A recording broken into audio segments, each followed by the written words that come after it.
spectacle de folklore dans le parc du Casino. Le groupe folklorique du pays de Hanau, de Bouxwiller, est le premier à venir danser à Niederbronn-les-Bains cette saison. Conserver coutumes, dialectes, chants, comptines et traditions, des objectifs chers au cœur du groupe dès sa création. Fondé en 1978, il rassemble une vingtaine d'adultes et près de 55 jeunes danseurs entre 5 et 19 ans. Entre polka, valse et mazurka, on prend bien volontiers le temps de se divertir et de revivre les traditions locales et régionales.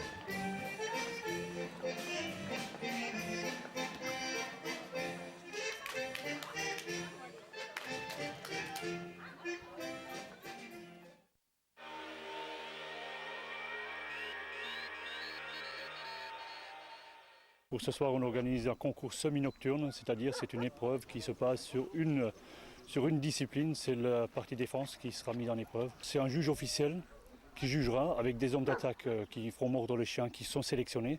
Il n'y aura que des sélectionnés et les chiens ils seront tous inscrits l'OFF avec leur certificat de sociabilité à l'appui. Ce concours sera doté de 3 challenges aux 3 niveaux différents, avec à l'appui un challenge par groupe, une meilleure équipe de 2 concurrents par club. C'est un concours qui se pratique en intersaison, c'est pour tester les chiens. Les concurrents, ils testent leurs chiens. Ils font le maximum pour les mettre en œuvre pour le mois de septembre où recommencent les concours officiels gérés par la SCBR. Ce sera plus amical que vraiment concurrent en l'occurrence.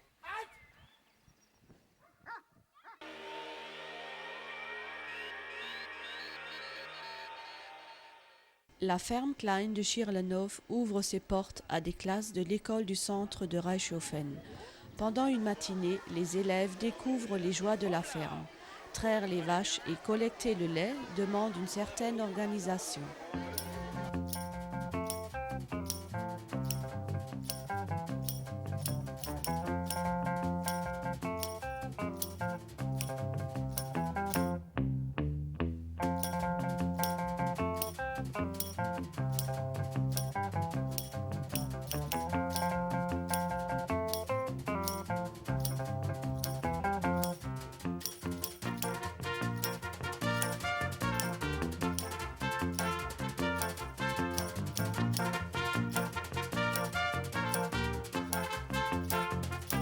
Découverte ou nouvelle vocation, quand il s'agit finalement de goûter, tout le monde se rassemble et s'accorde sur un point, vive les produits laitiers.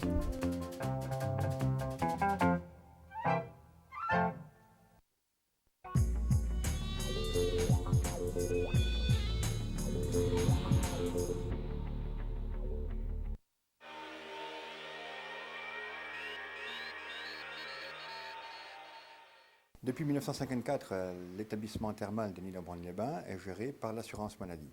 Et depuis le 1er janvier 2000, nous sommes gérés par un organisme intitulé UGCAM, Union pour la gestion des établissements de caisse de l'assurance maladie d'Alsace. Maintenant que Niederbronn est depuis très très longtemps, en fait pratiquement depuis son début, une station donc, qui est dévolue au traitement des maladies rhumatismales. Nous avons toujours considéré que l'activité thermale était une activité médicale, thérapeutique à part entière, prise en charge en tant que telle par le corps médical de l'établissement et de la station proprement dite. En fonction des exercices antérieurs, on peut considérer que nous accueillons 2400 curistes par an. 50% proviennent de la région du Bas-Rhin, 30% de la région mosellane, 10% du Haut-Rhin et 10% des autres régions de France, ce qui nous permet de considérer que nous avons un rayon d'action loco-régional. La partie thermale proprement dite repose essentiellement sur une activité saisonnière de mars à novembre à l'établissement thermal Place des Thermes à Niederbronn-les-Bains. Le cheminement, c'est donc de passer donc par son médecin traitant ou éventuellement donc son rhumatologue qui, compte tenu de l'état pathologique du patient ou de la patiente, parce que c'est souvent féminin que ceci se décline, estime que non seulement un traitement thermal serait justifié, mais qu'il serait évidemment réalisable. C'est-à-dire que l'état général du malade le permette.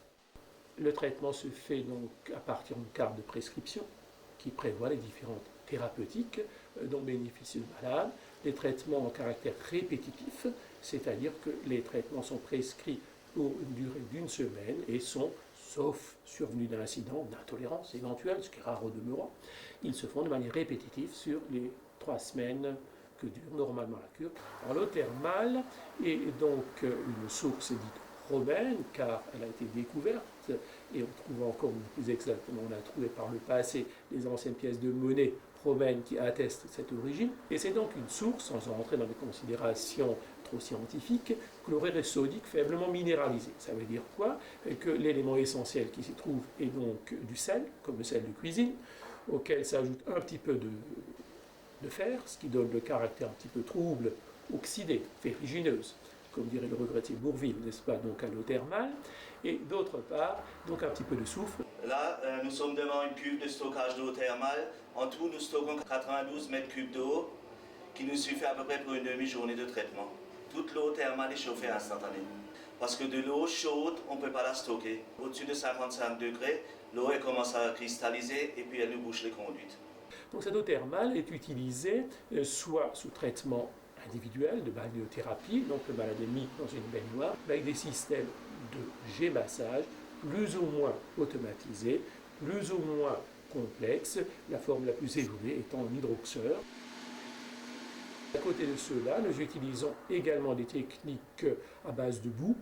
La station d'Île ne dispose pas de boue en tant que telle, donc nous utilisons ce qui est nouveau à partir de cette année, une boue qui est froide, qui est reconstituée avec de l'eau thermale et qui est appliquée directement en tant que telle, mais en plus, nous utilisons un vecteur thermique qui est différent, sur du coussin réchauffé, qui permet la pénétration de la boue et l'effet donc à la fois chimique entre guillemets de la boue et thermique du coussin chauffé. L'eau thermale est entre guillemets une eau lourde que le malade ressent en tant que telle, donc source de fatigue, d'asthénie. Nous disposons donc de salles de repos pendant la durée du traitement lui-même, et donc tout à fait judicieux de se reposer, au moins en partie, tout en pouvant profiter par ailleurs de la belle région d'Île-à-Brune. Nous proposons, compte tenu d'une demande que nous avons ressentie, depuis l'année dernière, donc c'est quand même relativement récent, au-delà du traitement thérapeutique qui reste la fondation de l'Île-à-Brune, l'élément fondamental, des techniques qu'on appelle de remise en forme. Ce sont en fait des séjours, non pas thérapeutiques, qui ne s'adressent pas à des malades, mais qui s'adressent à des bien portants et qui souhaitent le rester, ce qui est donc légitime.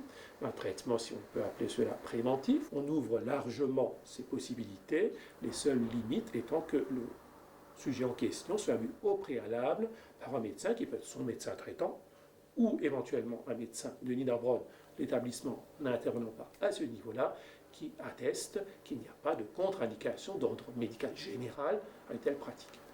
L'avenir du thermalisme à Niederbronn-les-Bains repose essentiellement sur une pérennisation de l'ensemble des curistes qui connaissent l'établissement depuis de très nombreuses années. Et nous avons de bons espoirs pour que l'activité de remise en forme permette à chacun d'entre nous de bénéficier en milieu thermal de traitements avec cette eau aux bienfaits reconnus depuis les Romains.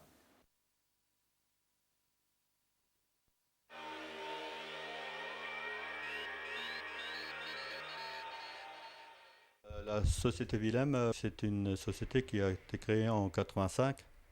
Suite à la cessation de mon père, donc quand il est parti en retraite, donc on s'est mis en tête qu'il ne fallait pas lâcher cette affaire vu qu'il y a tellement de demandes. Actuellement, on est une vingtaine de personnes, donc sur le site de Gompashofen. On prend régulièrement à chaque rentrée scolaire de nouveaux apprentis. Donc actuellement, nous sommes à 4, donc 2 vont se rajouter en septembre, ce qui fera un total de 6 pour l'année prochaine.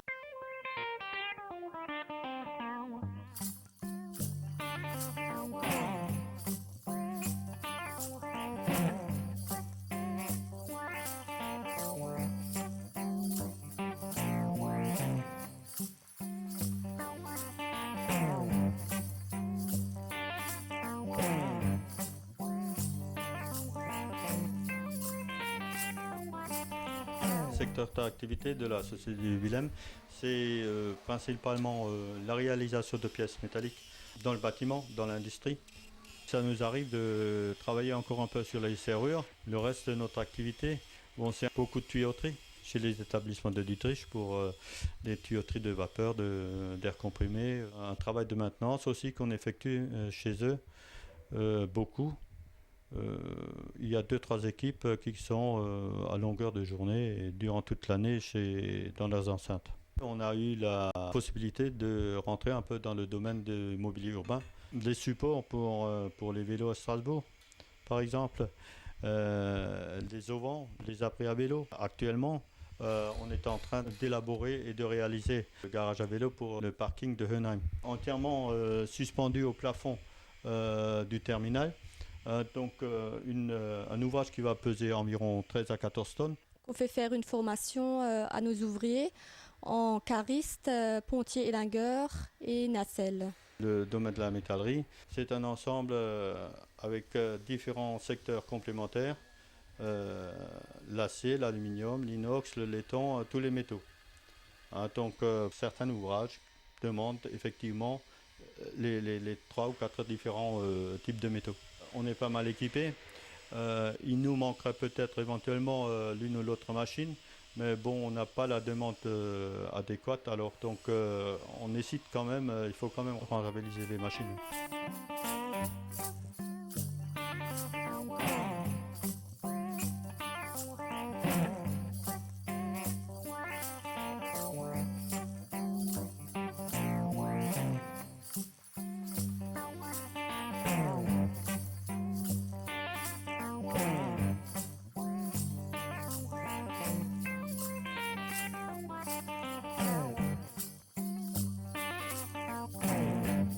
Nous sommes à la recherche d'un serrurier et d'un aluminier. Si quelqu'un est intéressé, vous pouvez nous contacter. Moi, je dirais pratiquement tout est à la base du métal. Même pour la fabrication du papier, il faut des machines. Les machines sont fabriquées en métal. Le métal, c'est l'avenir.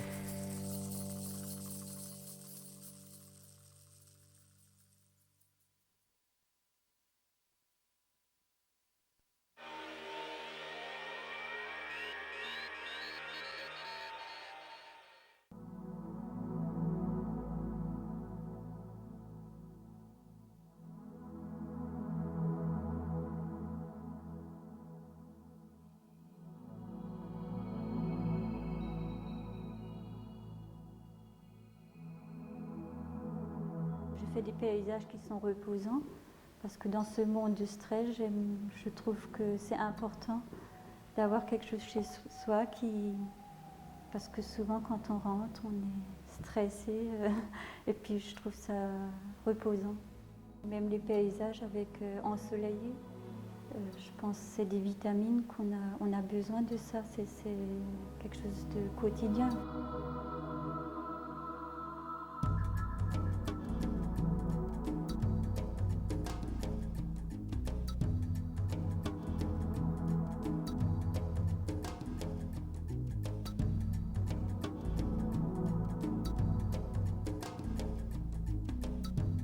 Il faut dire que je le fais dans la cave, où il n'y a pas de soleil, mais j'ai l'impression de partir, de voyager avec mon pinceau. Et ça me fait du bien. En fait, c'était toujours mon rêve de voyager. Et bon, j'ai pas trop eu l'occasion, étant petit. Mais quand je commence, je m'éclate. Je veux dire, je salis, je me donne à fond. Sur le coup, ça travaille. Ça travaille quelques jours, même des mois à l'avance. Et une fois qu'on s'y met, on se donne à fond. Et puis après, on est satellite, lessivé.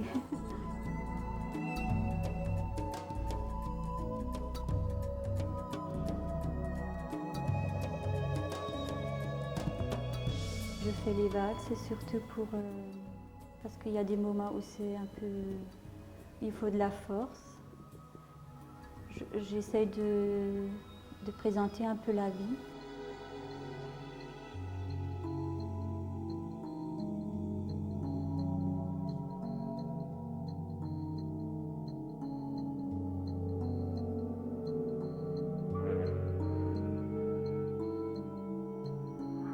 Je pense que j'étais assez longtemps dans le noir dans mon enfance. J'en ai bien bavé. J'ai eu des moments très difficiles, j'avais vraiment du mal à l'accepter. Et il y a 2 ans, j'ai eu un déclic. C'est là où j'ai commencé à travailler l'eau. je fais les ciels bleus, c'est que je vois les choses c'est plus sombre, c'est beau. Je suis contente d'être là. Et la peinture, c'est ma façon de m'exprimer.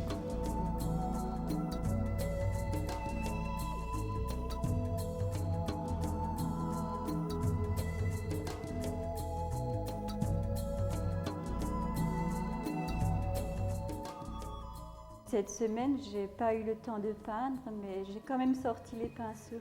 Ça m'a... C'est un besoin, quoi. C'est plus fort que moi.